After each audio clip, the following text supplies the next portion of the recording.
𝑘𝒆𝒓𝒆𝒃. Welcome, interstellar travelers. Today we will be taking an in-depth look at one of the most famous and popular monster myths in the world, the myth of the werewolf. The stories and legends of man turning into a feral beast is common throughout the world, but few know that the story has many origins and may be far older than previously suspected. Indeed, the legend of the werewolf or similar entities is surprisingly ancient, and it is here in this special report that we will be taking you through the annals of history and the mysteries of the past to understand just where such a tale might come from. We will also showcase many unique forms the legend has taken, including the strange and oftentimes fantastical real conditions and events that have kept the werewolf lingering on the forefront of the darker side of human civilization. The word werewolf itself is a linguistic fossil, primarily rooted in Old English. To understand the term, we must dissect it into its two ancient components. Wer. This is an archaic Old English and Proto-Germanic term for man. It shares the same root as the Latin vir, as seen in words like virile. Wolf, the Germanic word for wolf. Therefore, the literal etymological definition is man-wolf. However, this is only the Northern European perspective. If we look further south and further back in time, the Greeks used the term lycanthrope, derived from lykos, wolf, and anthropos, human. This term moved beyond a mere description and into a medical and spiritual classification, used by early physicians to describe a specific state of being where the boundaries between human consciousness and animal instinct collapsed. In the ancient records, the werewolf was often described by the Latin term versipellis, which translates to skin turner. Unlike modern interpretations where a person grows fur on top of their skin, the classical and medieval understanding was far more disturbing. It was believed that the wolf was already inside the man, and the transformation was a literal turning of the skin inside out. This concept suggests a dual nature, a hidden predator that is always present, merely waiting for a specific trigger to reveal the inner hide. Certain objective characteristics remain consistent regardless of the culture or century. Therianthropy, the overarching term for the metamorphosis of a human into an animal. The werewolf is the most documented form of this across the globe. Involuntary versus voluntary. The historical record distinguishes between those who were cursed, the victims, and those who used specific ointments, belts, or rituals to initiate the change, the practitioners. Physical prowess. Records consistently cite a dramatic increase in physical strength, speed, and a sensory shift that prioritizes scent and sound over human sight. The loss of ratio. In nearly every ancient and medieval account, the primary tragedy of the werewolf was the loss of ratio, the Latin word for reason. The human mind remained trapped behind the eyes of a beast, unable to control its predatory actions. It is essential to note that the man-wolf is not localized. From the 𝑣ukodlak of the Slavic regions to the loup-garou of France, the data shows that human civilizations, separated by oceans and centuries, all independently recorded a phenomenon where a member of the community transitioned into an apex predator.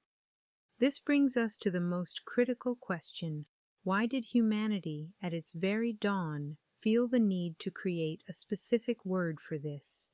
The earliest documented record of a man transformed into a wolf is found in the Epic of Gilgamesh, a Mesopotamian poem recorded on clay tablets in Sumerian cuneiform, dating back to approximately 2100 BC. This is roughly 4,000 years ago, placing the origin of the werewolf at the very dawn of recorded human history. In the narrative, King Gilgamesh rejects the advances of the goddess Ishtar, citing her history of treating lovers with cruelty. He specifically references her treatment of a shepherd.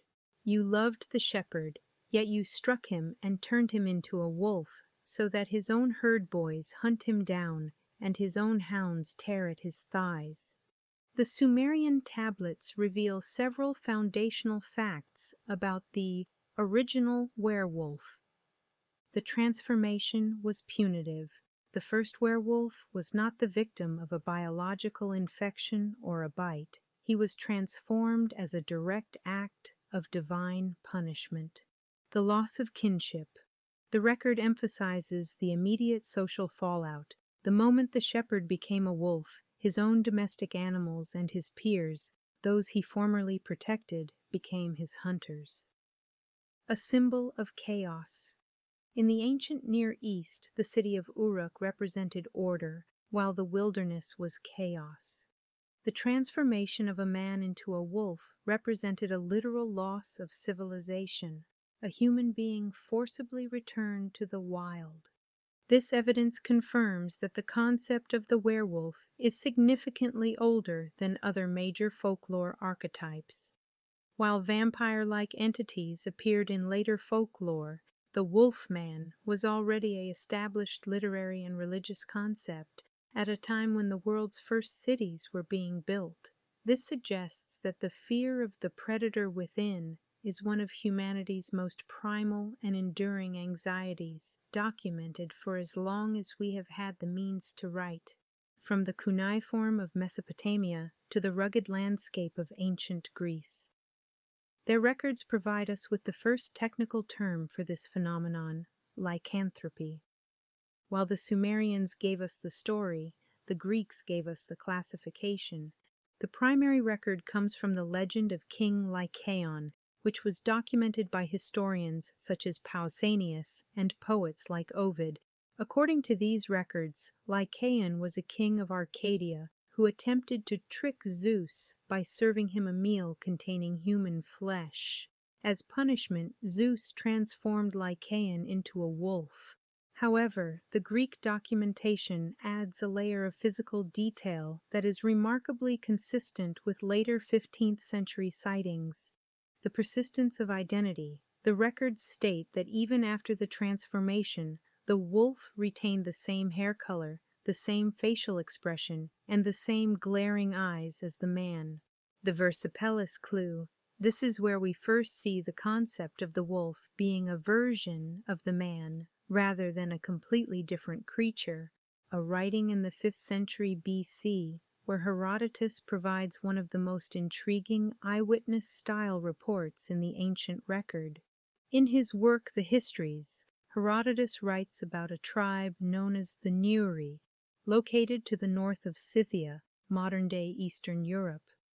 His tone is notable because he writes with the detachment of a researcher, recording what he has been told by others. It may be that these people are wizards, for the Scythians and the Greeks settled in Scythia say that once a year every one of the Neuri becomes a wolf for a few days, and at the end of that time is restored to his former shape. Herodotus is careful to add, "Not that I believe this myself, but they say it just the same, and swear it is true." This is a monumental moment in this timeline because it represents the first time a historian, not a poet, documented the existence of a community of werewolves. It suggests that by the 5th century BC, the phenomenon had moved from a singular king's curse to a recurring seasonal event involving an entire population. Beyond the myths, there is the matter of the Lupercalia and the rituals of Mount Lycaeus. Historical accounts suggest that every year a secret ritual was performed in Arcadia. According to Pliny the Elder and other scholars, a young man from the Anthus family would be led to a lake. He would hang his clothes on an oak tree, swim across, and disappear into the wilderness to live as a wolf for 9 years. If he refrained from eating human flesh for that entire duration, he was permitted to return to the lake, swim back, and resume his human life.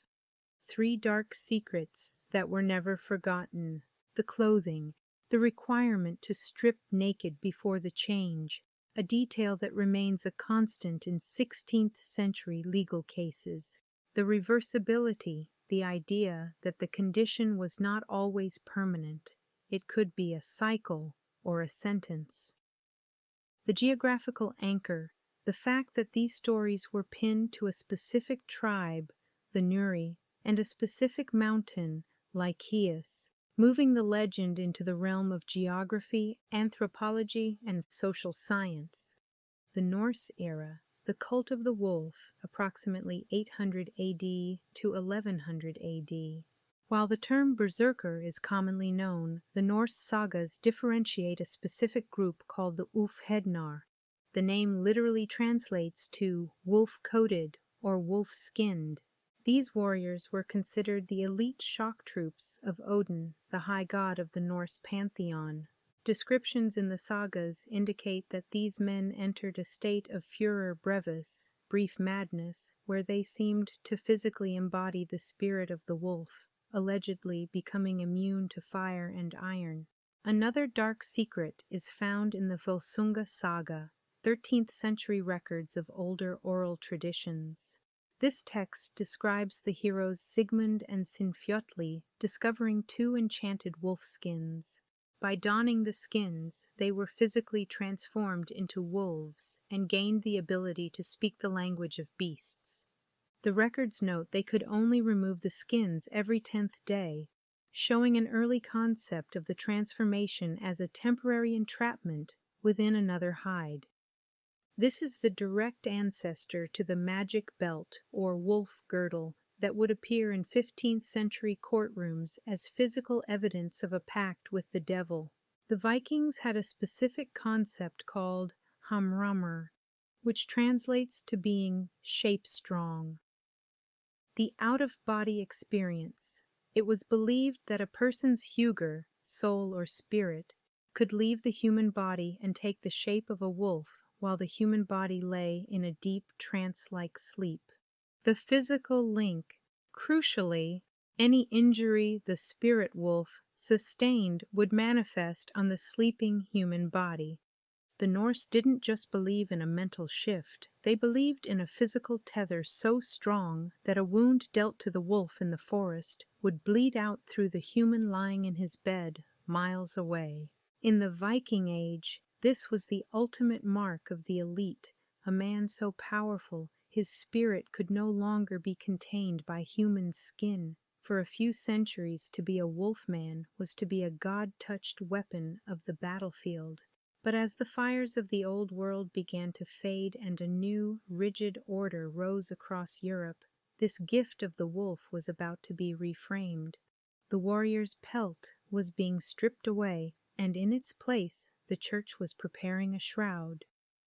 We are leaving the age of the hero and entering the age of the heretic, because the same physical link that the Vikings celebrated was about to become the primary evidence used to send thousands of men to the stake. The wolf was no longer a soldier of Odin. He was about to become the most hunted criminal in human history. The transition from the warrior myth of the North to the legal nightmare of the great werewolf panics marks the darkest chapter in our 4,000-year timeline.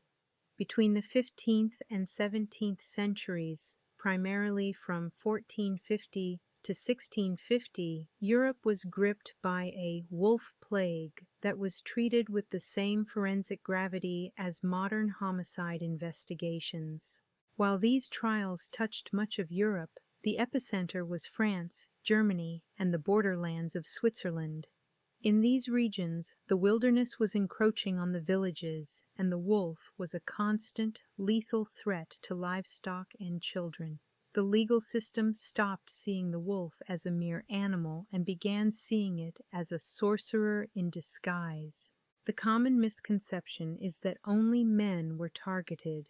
While the majority of those executed were men, often poor shepherds or social outcasts, the records show a devastating sweep of the population. Men, often accused of using magic salves or belts to transform. Women, frequently targeted in regions like the Jura Mountains, often accused of loup-garou, werewolf, pacts alongside their husbands. Children. Perhaps the most tragic entries in the court transcripts are children who were pressured into testifying against their parents, or in some cases were themselves tried for being wolf cubs of the devil. In the 16th century, judges used a specific set of physical markers to identify a werewolf in human form. The unibrow, meeting eyebrows, were considered a sign of a hidden nature.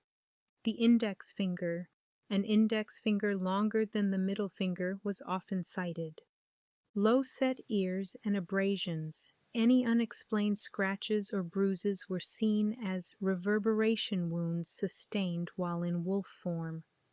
The inside-out theory. The most disturbing belief was that werewolves were versipels. Their fur grew inside their bodies. In several documented cases, executioners performed horrific exploratory incisions on living suspects to see if there was fur beneath the skin.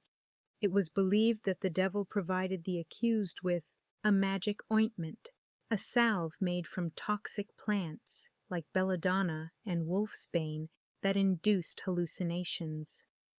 The wolf girdle, a belt made of wolf skin that once buckled, triggered the physical transformation. The trials were not held by local mobs but by inquisitors and secular judges, the most educated legal minds of the era. Torture. Under the Carolina, the legal code of the time, confession was the queen of evidences. Suspects were subjected to the rack, the strappado, and the iron boot until they confessed not only to being a wolf but to specific acts of cannibalism. The evidence.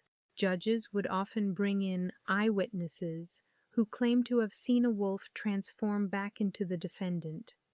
If found guilty, the sentence was almost always death, because the crime was a combination of murder, cannibalism, and heresy, a pact with the devil.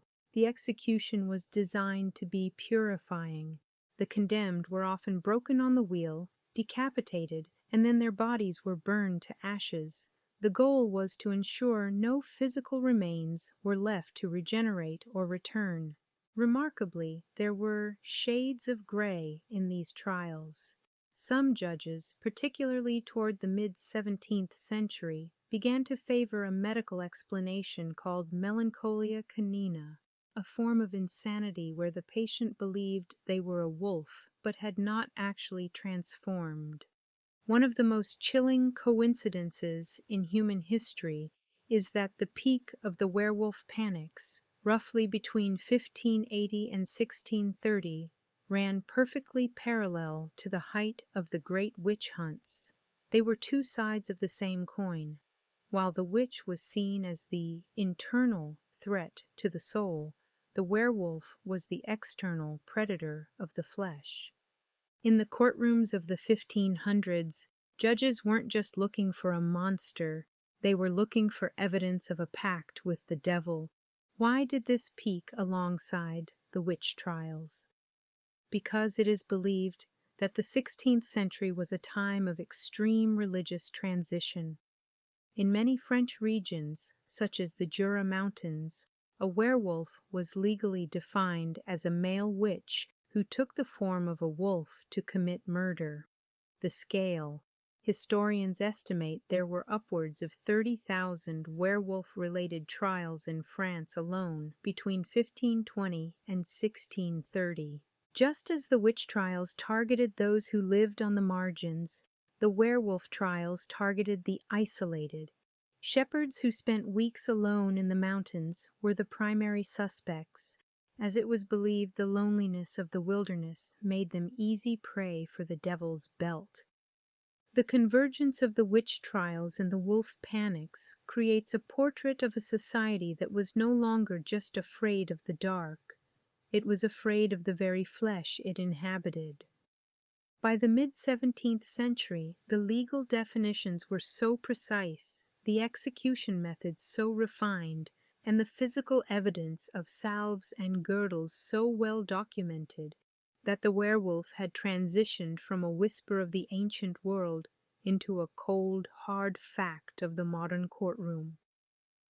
If the wolf-man was truly nothing more than a mass hallucination or a trick of toxic plants, why did the world's most brilliant legal and scientific minds spend 4 millennia documenting his footprints?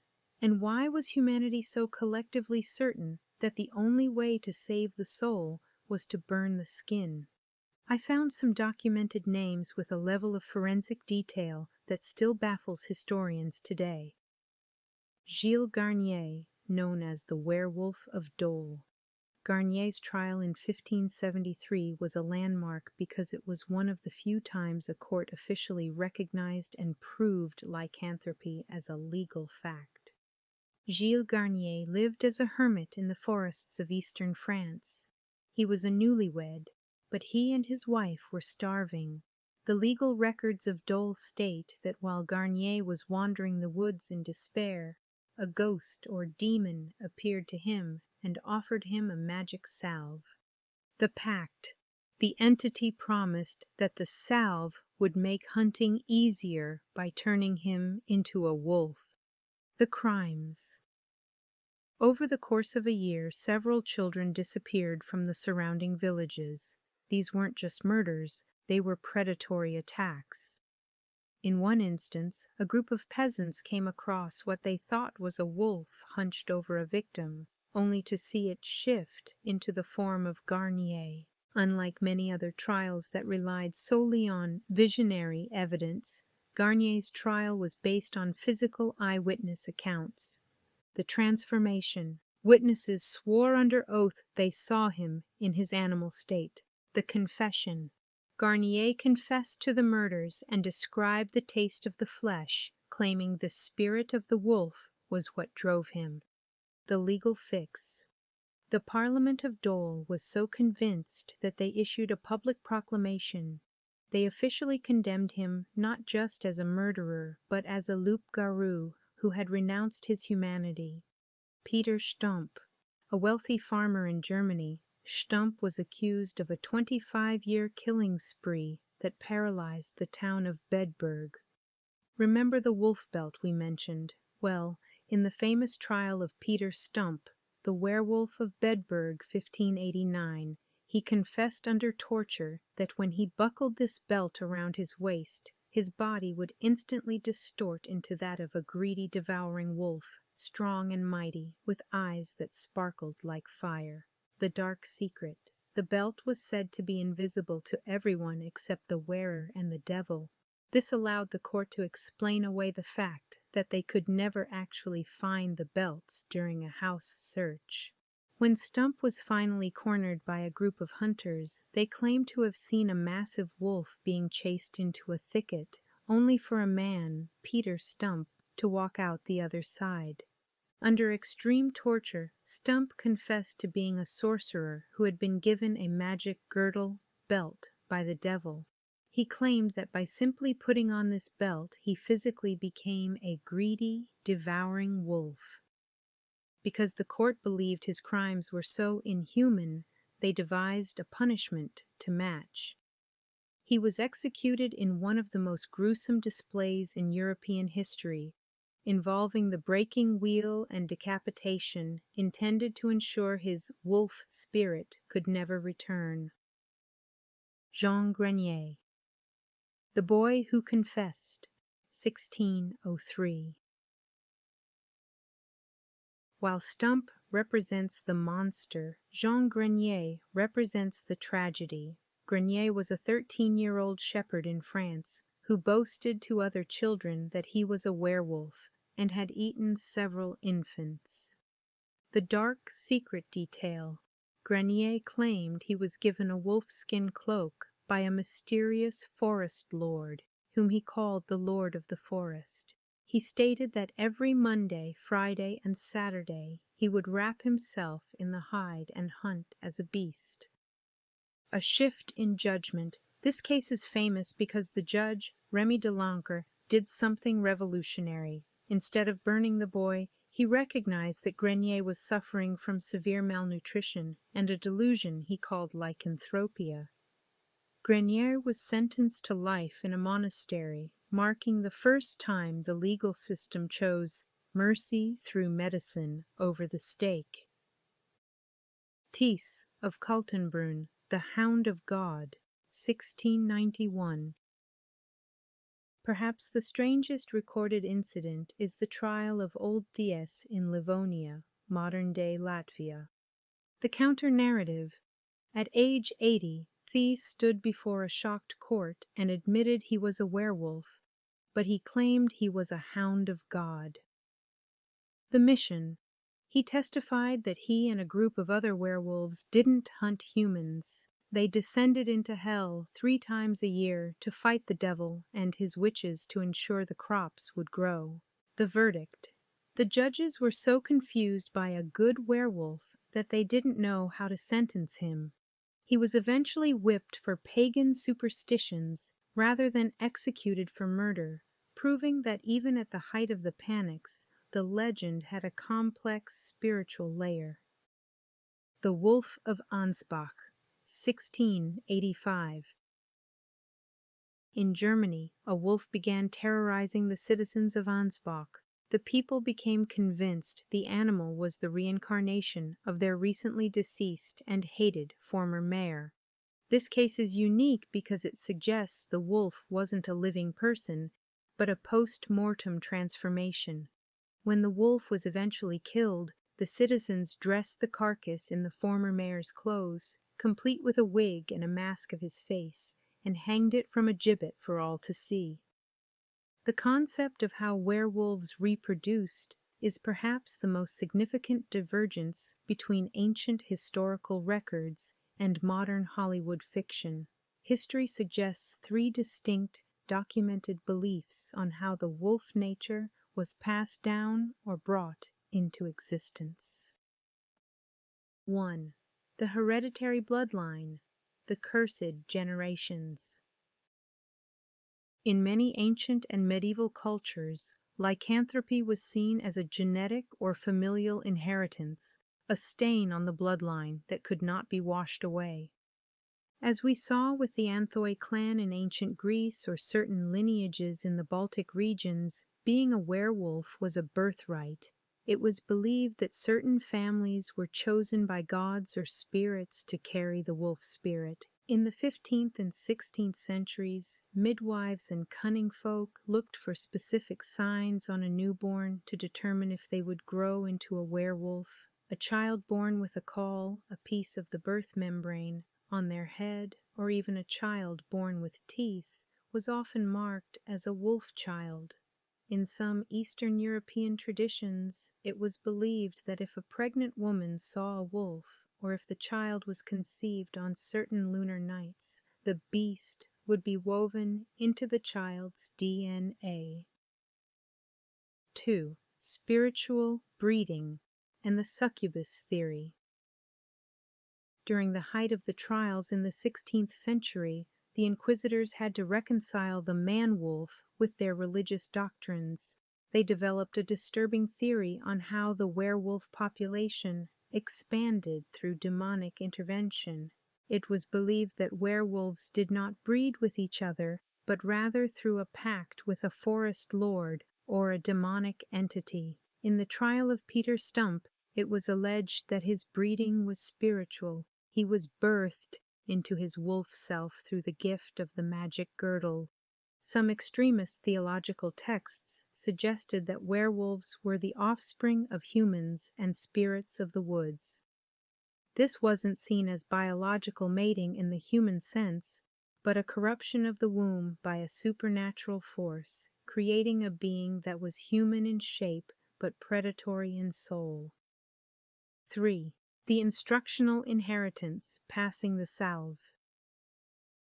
In the cases of Jean Grenier and other wolf children, the breeding of a werewolf was often described as a form of social inheritance.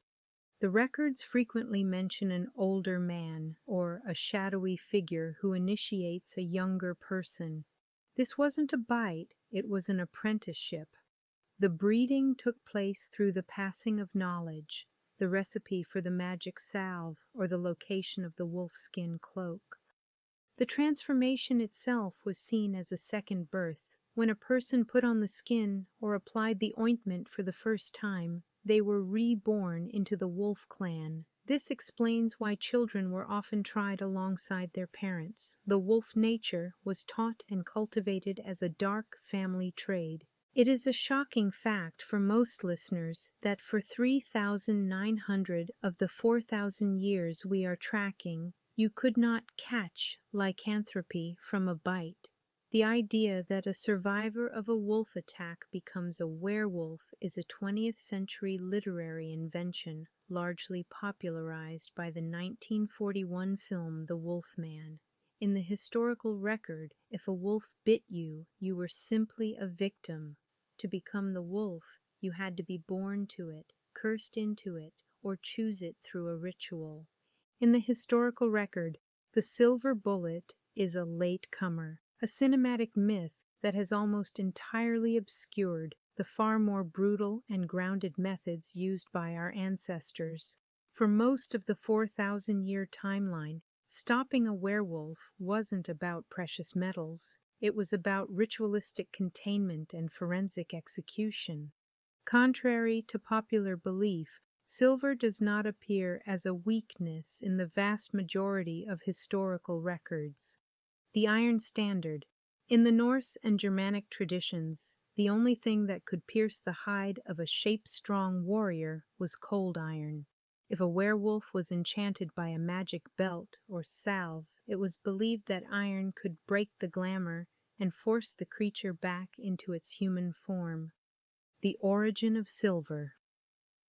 The silver bullet didn't truly enter the zeitgeist until the late 18th century, specifically during the case of the Beast of Gévaudan, 1764.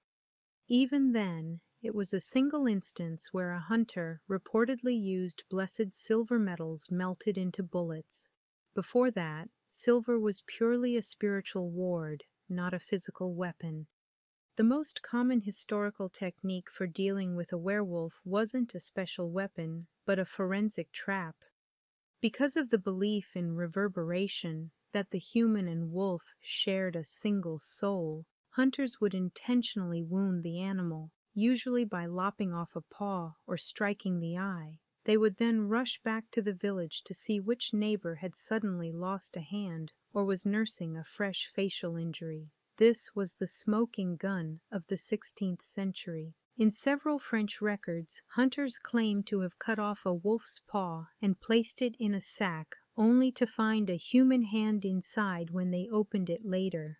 This transformation of evidence was used to justify immediate execution without. Before the hunts began, people relied on spiritual defense. In many European folklore traditions, it was believed that if you recognized the human behind the wolf's eyes and called them by their true baptismal name, they would be forced to transform back into a human on the spot, stripped of their predatory power. While we now know these are highly toxic plants, they weren't used to kill the wolf, but to ward the home. However, there is a dark irony here. Because these plants cause hallucinations of skin stretching, the very thing meant to keep the wolf away was often the main ingredient in the magic salves used by those trying to become one. Once a werewolf was caught, the dealing with them was intended to be absolute. Our ancestors believed the wolf nature was a spiritual parasite that could survive death.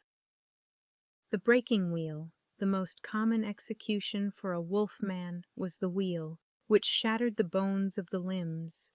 The belief was that by breaking the physical structure of the body, the wolf could not reform or rise again. The decapitation/cremation combo. To ensure the 4,000-year-old cycle was broken, the head was often removed and placed between the legs to prevent the body from finding its head, and the remains were burned to ashes. These ashes were then scattered in running water, a final act of dispersal that prevented the wolf spirit from ever gathering itself back together. Lesser-known dark secret: the exorcism of the belt. One of the strangest historical techniques involved the magic belt. If a person was suspected of being a werewolf because of a demonic gift, the authorities wouldn't just kill the person, they would perform an exorcism on the belt itself. In several German records, it was believed that if the belt was burned in a consecrated fire, the contract was broken, and the werewolf would either die instantly or be permanently trapped in human form, unable to hide their crimes ever again.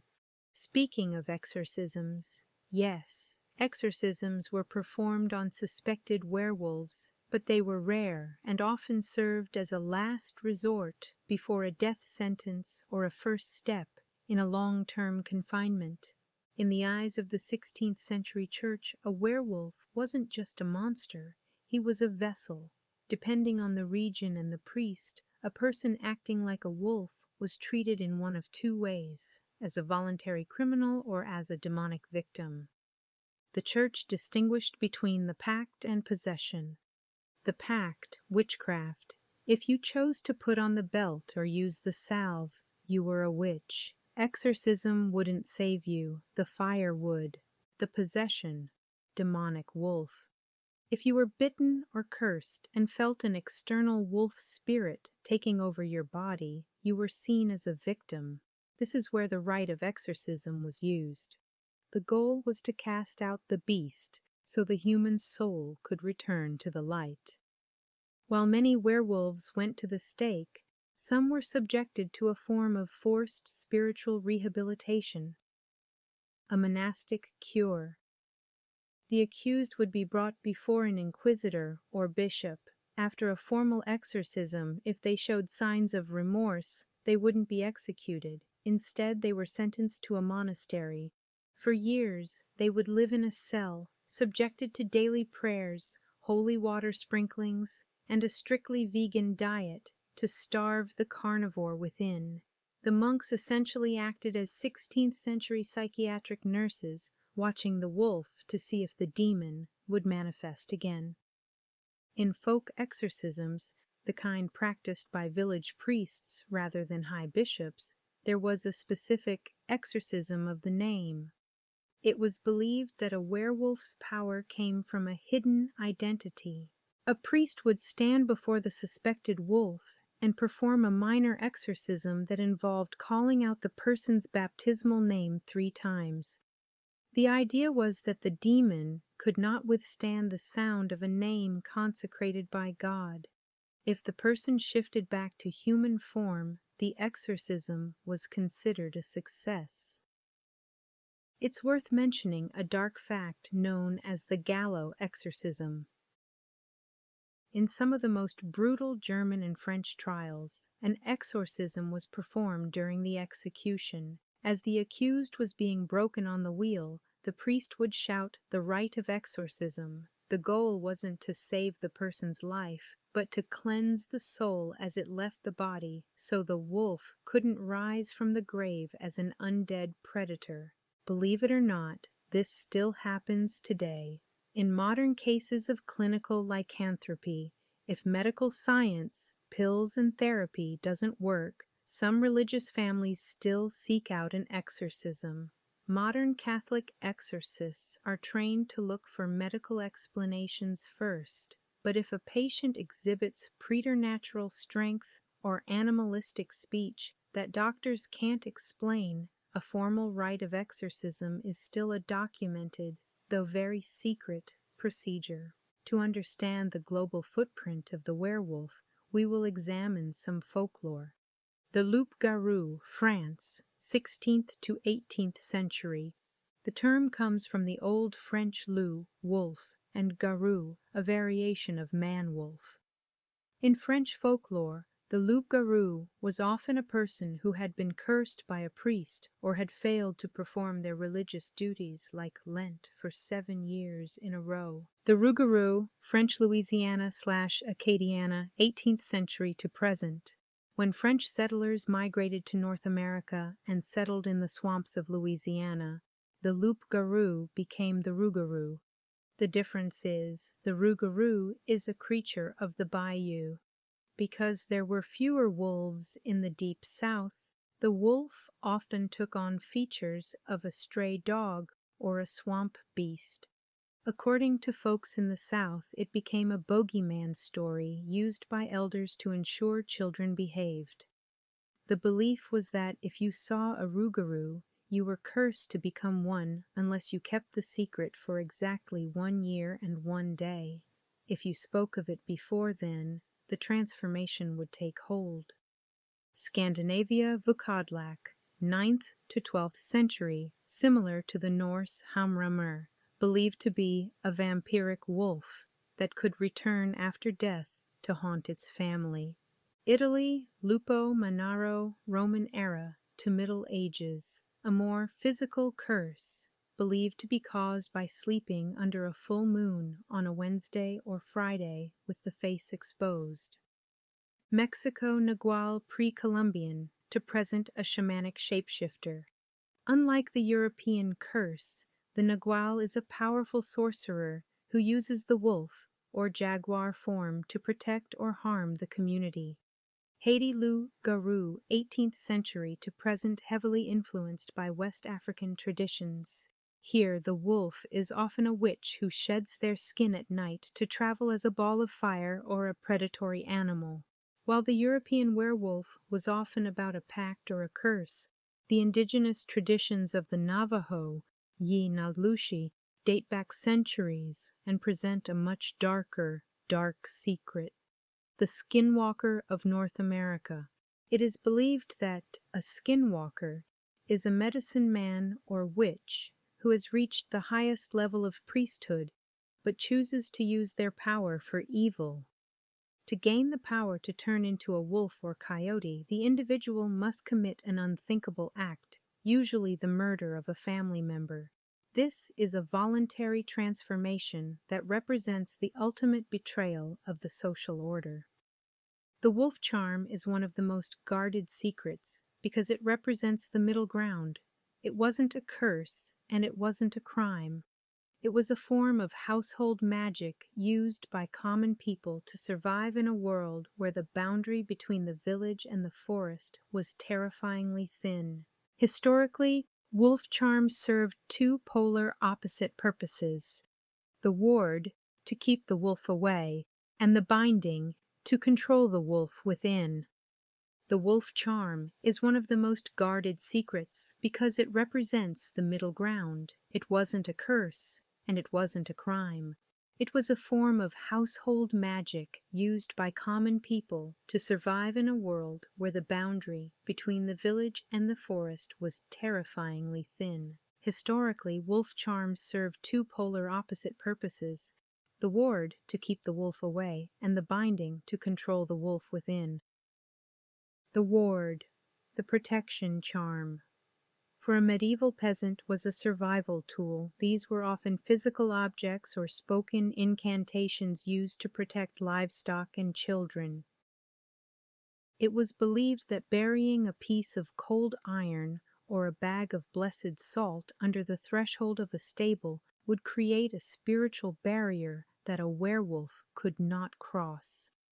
In parts of Germany, people would hang a wolf's tooth or a dried wolf's paw inside their door. The logic was, like cures like, the essence of the wolf protected the house from the wolf outside. The St. Peter's Hounds is a fascinating, lesser-known folklore tradition where charms were used to command wolves. In Slavic and Baltic traditions, certain cunning folk, often called wolf pastors, claimed they had been given a charm or a secret call by St. George or St. Peter. They believed wolves were the dogs of God. By reciting a specific rhythmic charm, these pastors could supposedly lock the jaws of every wolf in the forest for a single night, allowing travelers to pass through the woods safely. If the charm was broken or spoken incorrectly, the protection vanished instantly. the dark charm or the transformation trigger. In the court records of the 16th century witch trials, the wolf charm took on a more sinister meaning. This wasn't a belt or a cloak, but a verbal spell. Suspects often confessed that they didn't need a magic girdle to change. They only needed to whisper a specific set of words while turning 3 times counterclockwise. Some believed the charm acted as a glamour. It didn't physically change the body, but it charmed the eyes of everyone who saw the person, making them see a wolf instead of a human. This allowed the werewolf to commit crimes under the cover of a supernatural illusion. One of the most physical charms was the wolf hook or wolf sandal. Originally, this was a literal iron trap used to hunt wolves, but over centuries, the symbol itself became a charm of protection. It looks like a stylized Z with a crossbar. It was carved into boundary stones and trees to mark the limit of the human world.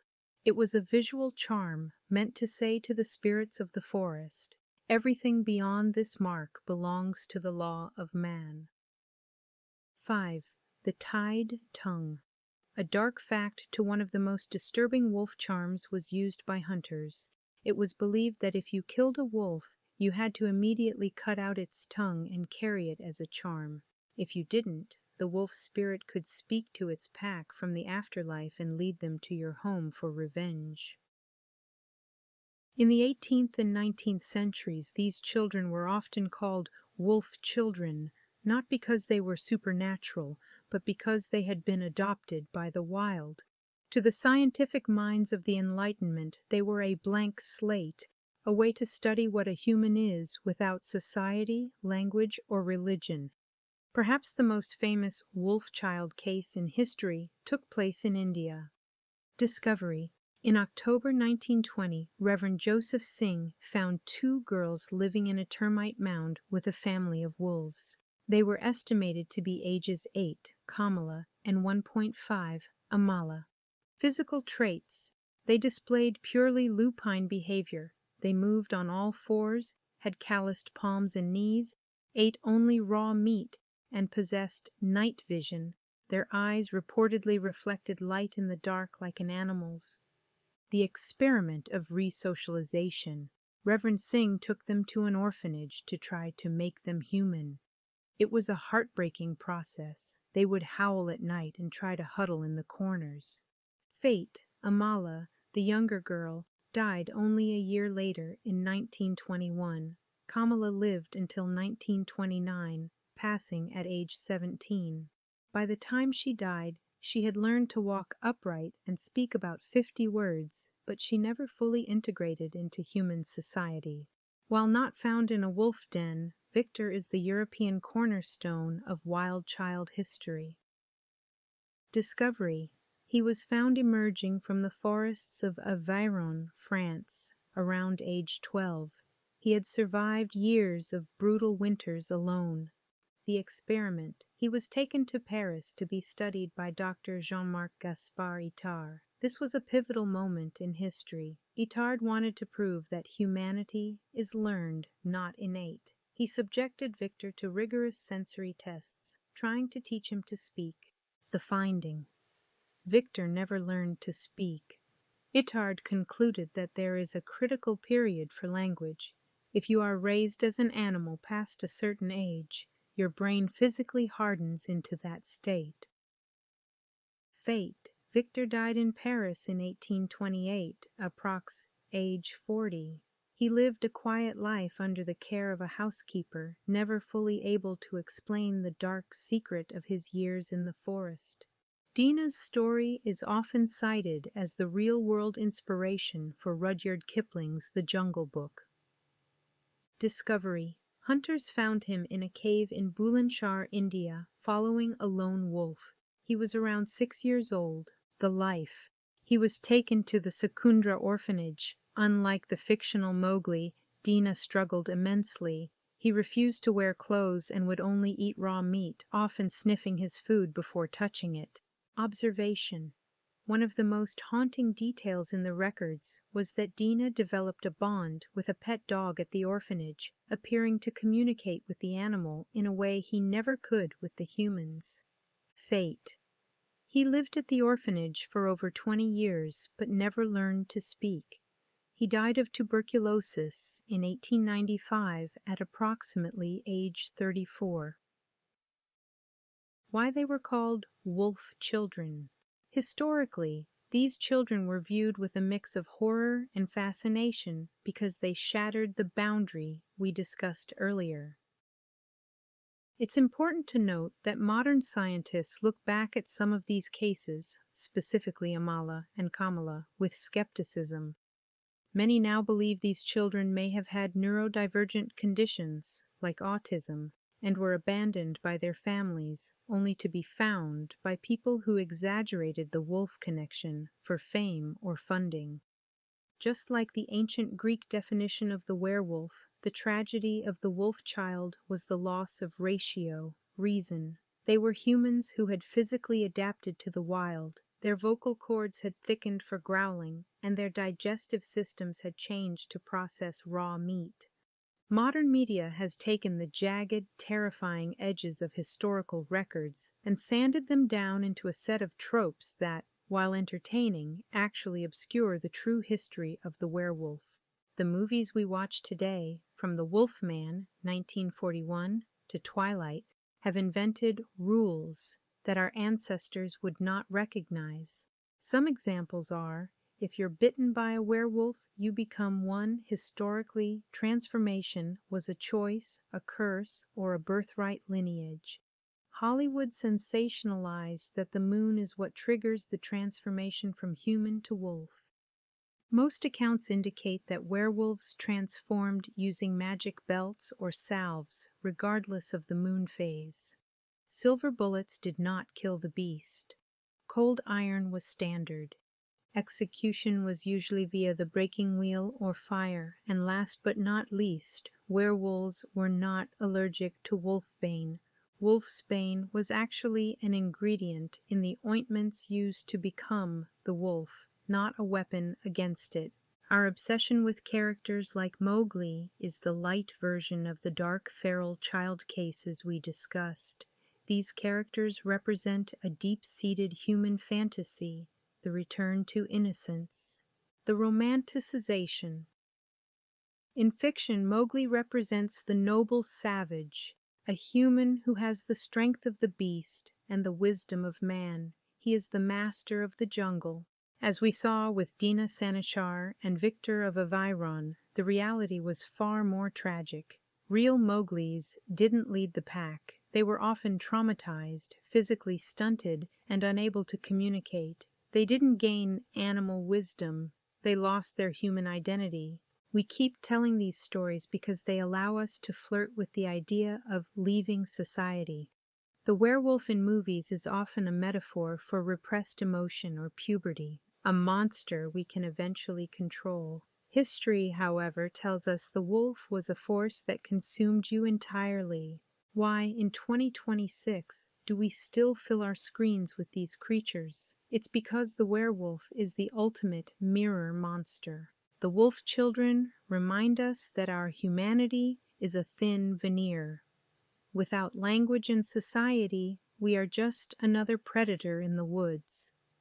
The 16th century trials were based on the fear that the person sitting next to you might have a magic belt hidden in their cellar. That fear of the other hiding in plain sight is a permanent fixture of the human psyche.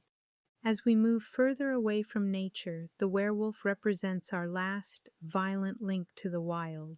We don't want the wolf to be real anymore, but we can't seem to stop looking for his footprints in the dark.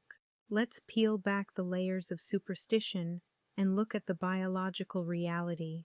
For centuries, people who didn't fit a specific look were labeled monsters or werewolves.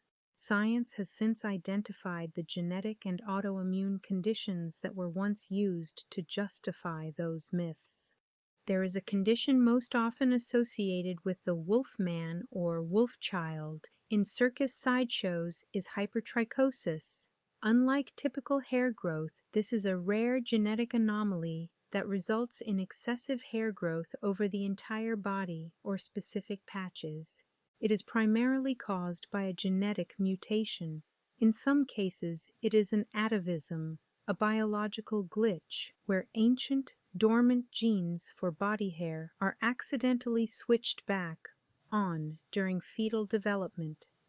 In its most extreme form, hypertrichosis lanuginosa, the person is covered from head to toe in fine, silky hair, lanugo, that usually disappears before birth.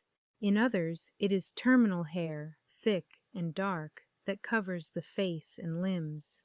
Biologically, the condition does not affect the brain or intelligence. However, the mental toll is historically catastrophic due to social isolation, bullying, and the freak show exploitation of the 19th and 20th centuries. There is no known cure because it is a genetic condition, not a disease. Historically, there was nothing to be done. Today, people manage it through modern hair removal techniques like laser treatments, electrolysis, or medicated creams. It remains extremely rare, fewer than 100 cases documented worldwide, but it still occurs. Today, medical privacy and advocacy have largely moved these individuals out of the spotlight and into normal lives. Next up is lupus. The word lupus is Latin for wolf. It was named in the 13th century by a physician named Rogerius. At the time, the aggressive skin lesions and rashes caused by the disease were said to resemble the bite of a wolf, specifically the malar rash. A butterfly-shaped rash across the nose and cheeks was thought to look like the facial markings or the gnawing damage of a predator. Lupus, specifically systemic lupus erythematosus or SLE, is an autoimmune disease. This means the body's immune system becomes confused and attacks its own healthy tissues, skin, joints, kidneys, and even the brain. For centuries, it was thought to be a skin-eating canker. It wasn't until the mid-20th century that doctors discovered it was actually a complex internal system failure. Because it is an overactive immune system, doctors treat it with immunosuppressants and anti-inflammatory drugs. A major breakthrough was the use of anti-malarial drugs, which surprisingly help manage lupus symptoms. We have moved from thinking lupus was a curse or a bite to mapping the specific proteins in the blood that trigger flares. While there is no cure, most people now live full, normal lifespans with proper management. When we look at hypertrichosis and lupus, we see how the ancient world used the werewolf label to explain things they didn't have the technology to understand. Hypertrichosis explained the look of the wolf. Lupus explained the bite of the wolf. By identifying these as medical conditions, we effectively killed the werewolf of the 16th century and replaced him with a patient who needs a doctor, not an inquisition. Diving deeper, we move from the skin, blood, and into the mind. This is where the legend becomes a medical diagnosis. Throughout history, the treatment of these conditions has shifted from spiritual exorcism to brutal institutionalization, and finally to modern neuroscience. Clinical lycanthropy is a rare psychiatric syndrome where a patient suffers from the delusion that they are transforming into or have already become an animal. Unlike the wolf children who were raised by animals, these patients are fully socialized humans who suddenly experience a break from reality. They may report feeling their teeth lengthening, their skin thickening, or a craving for raw meat. Modern neuroimaging has provided a dark secret about this condition. Studies suggest it is linked to the right parietal lobe and the somatosensory cortex. These areas of the brain are responsible for your body schema, the internal map that tells you where your limbs are and what they feel like.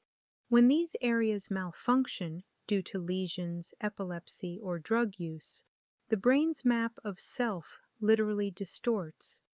The brain sends a signal that the hand is no longer a hand but a paw, and the conscious mind invents the werewolf narrative to explain the sensation. Historically, the care for those with mental lycanthropy was often as violent as the crimes they were accused of. In the Middle Ages, the primary doctor was a priest. Treatment involved exhausting the patient through prayer, fasting, and sometimes physical beatings to drive the wolf out. As medicine moved away from the church, patients were moved into massive, overcrowded mental institutions. Treatments included bloodletting to cool the animal heat, prolonged ice baths to shock the system, and being kept in chains to prevent predatory attacks on other inmates. Early 20th century cures. Doctors tried aggressive physical interventions. This included insulin shock therapy, inducing comas, and, in extreme cases, lobotomies to sever the parts of the brain thought to be causing the beastly aggression. It is critical to distinguish between medical lycanthropy and the furry subculture or therianthropy. Clinical lycanthropy is a delusion. The person believes they are physically changing and loses touch with reality. The furry subculture is a fandom and identity centered around anthropomorphic animals. A specific subset called therians feel a deep spiritual or psychological connection to animals. However, unlike clinical patients, they remain reality tested. They know they are biologically human, but they identify with the essence of the animal. This subculture shows our modern society's lingering need for the wolf as a symbol of freedom, community, and identity, rather than a curse to be feared. Today, a patient who walks into a hospital claiming to be a werewolf isn't met with a silver bullet or a priest. They are met with a multidisciplinary medical team. Psychopharmacology, the wolf, is treated as a symptom of an underlying disorder such as schizophrenia, bipolar disorder, or severe depression. Antipsychotics and mood stabilizers are the primary magic salve of the 21st century. Therapy, cognitive behavioral therapy, CBT, is used to help the patient challenge the distorted signals coming from their somatosensory cortex. Lesser known dark secret. In some cases, clinical lycanthropy has been successfully treated by standing the patient in front of a mirror. By forcing the brain to reconcile its feeling of a paw with the visual of a human hand, the neural pathway can sometimes reset. The dark secret of the werewolf isn't that a man can turn into a beast. The secret is that the human mind is so powerful and our history so haunted that we can convince ourselves of almost anything to explain the wildness we feel inside. Did you know there are traditions that are still practiced today?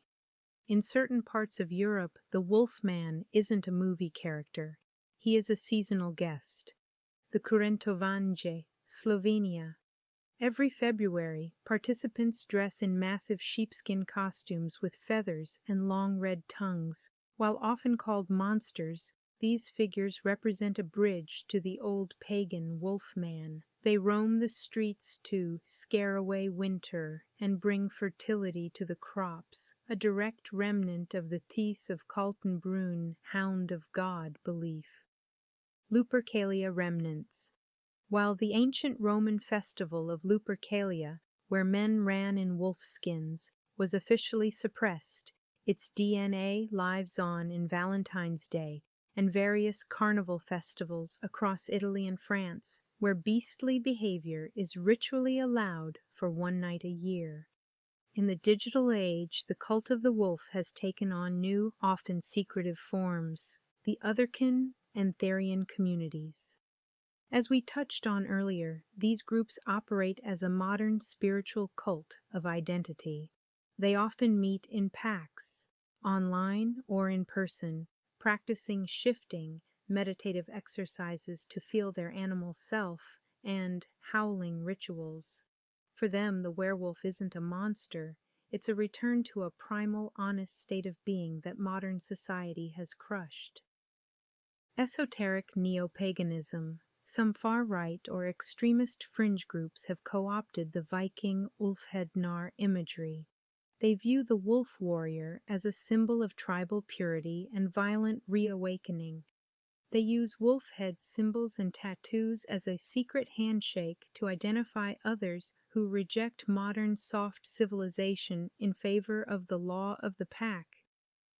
Halloween is the one night a year where the dark secret becomes a costume. The masking ritual. Historically, putting on a mask was a way to become the spirit. Today, the werewolf is one of the big three Halloween icons, alongside the vampire and the ghost. The evolution of the suit. We've moved from simple fur masks to high-end animatronic suits and SFX makeup that can take 6 hours to apply. This reflects our obsession with the physicality of the change. On Halloween, we aren't celebrating the devil. We are celebrating the theater of transformation. The belief in real werewolves persists through modern urban legends. The Beast of Bray Road, Wisconsin, USA. Since the 1980s, dozens of people have reported a werewolf-like creature on a rural road in Wisconsin. Local authorities have files on these sightings, which describe a 7-foot-tall canine that walks on its hind legs. The Michigan Dogman, a similar legend in the Midwest, fueled by a 1987 hoax song that turned out to trigger real reports from people who claimed to have seen the creature decades earlier. Today, the werewolf serves a specific psychological purpose. In a world of surveillance, GPS, and concrete, the werewolf represents the untamable. The alpha, mythos, modern alpha-beta social theories, which ironically were based on flawed wolf studies that have since been debunked, have breathed new life into werewolf fiction. People use the werewolf to explore power dynamics, leadership, and raw masculinity. The escape. We keep the werewolf alive because it is the only monster that allows us to be wild. The vampire is refined and rich, the zombie is mindless, but the werewolf is power and instinct. Some lesser-known dark secrets, deep diving into the Black Files. The Wolf Sabbath of 1598. In the trial of the Gandillon family in France, it was recorded that they didn't just turn into wolves. They claimed to have attended a Sabbath where they danced in the form of wolves. This is the only time in history where werewolfism was recorded as a social, festive event rather than a lonely hunt. The Pope's protection. In the 12th century, Pope Alexander III reportedly took a bizarre stance on werewolves. He suggested that some werewolves were actually victims of divine penance and should be treated with charity rather than execution. This mercy period is almost never mentioned in history books. The 13th century wolf tax.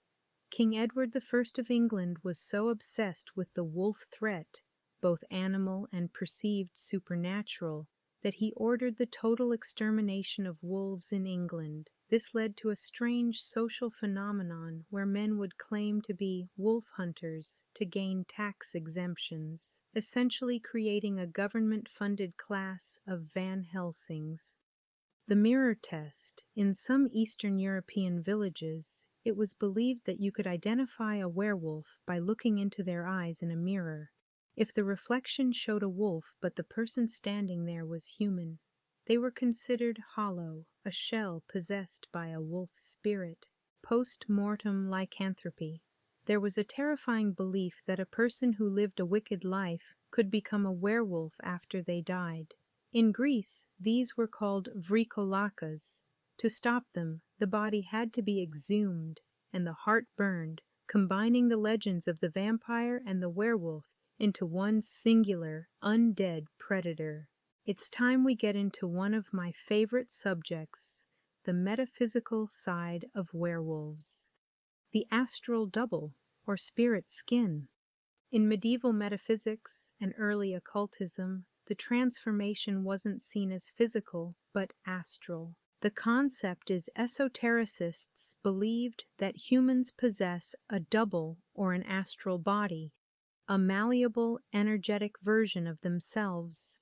A werewolf was someone who could project their astral body out of their physical shell while in a deep trance. Using a spirit skin, the metaphysical version of the wolf belt, they would mold their energy into a predator. This led to the belief in repercussion.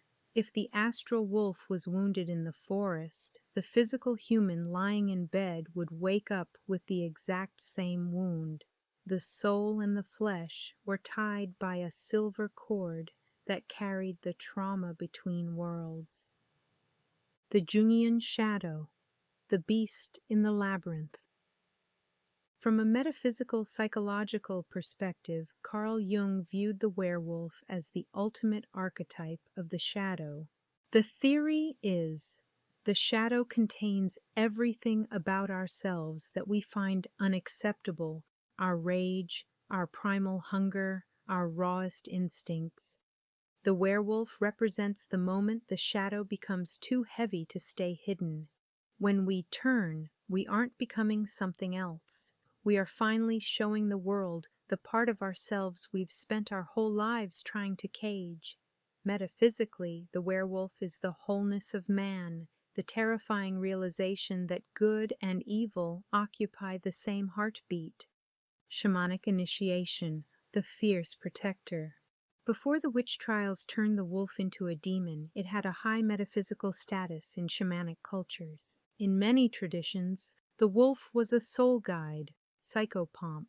To become the wolf was a sacred initiation.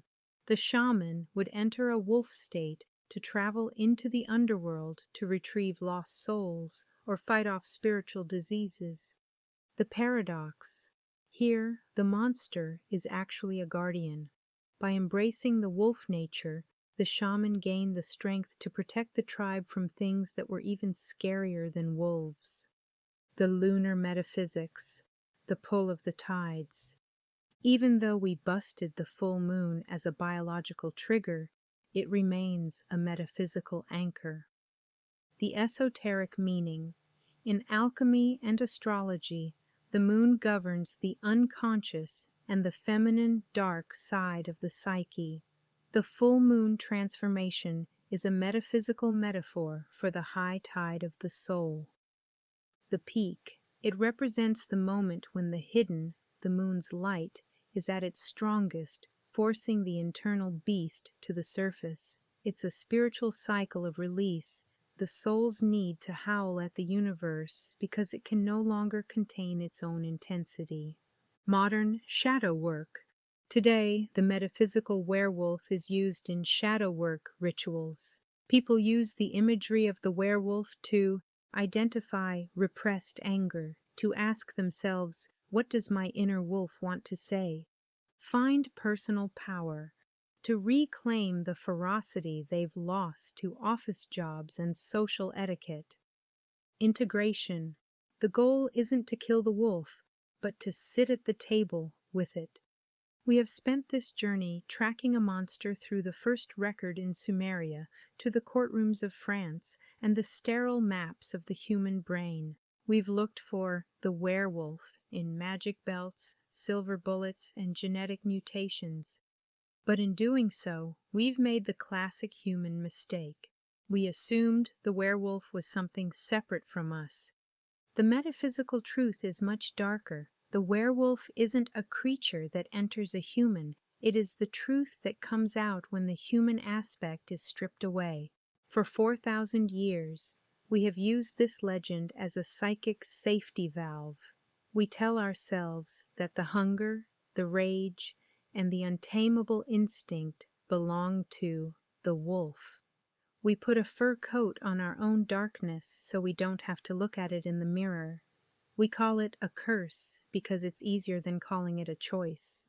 If the werewolf is truly just a myth, why is it the only story we've never stopped telling? Until our paths cross again, stay curious, stay aware, and keep your eyes on the patterns hidden between myth, history, and the stars. Love, light, and cosmic blessings. Mystic Missy.